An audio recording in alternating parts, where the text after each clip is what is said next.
Hi guys, in today's video I'm going to show you how and from where you can turn on and off the STEM feed on your TikTok app, the science, technology, engineering and math feed. Let's launch the TikTok app. Go on your profile and then click on the upper right side where you see the three straight lines. We are going to go on settings and privacy. And then guys, I want you to scroll down to the section content and display. Here I want you to click on content preferences. In this section over here, the second option is STEM feed. When you click on it, you have the option to turn this on and turn this off.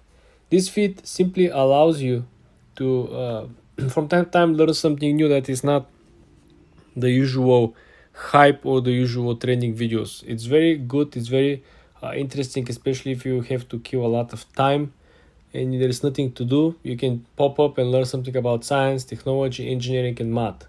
If we go back over here after we turn this on, we can simply go and see that the stem it's right over here and we have it back. There are more things that are popping up with the recent updates, as you can see over here. Now the shop appears as well on the upper settings menu. In another video I'm going to show you how you can actually remove that, so stay tuned for it. For more tips and tricks like this guys, subscribe and follow for more.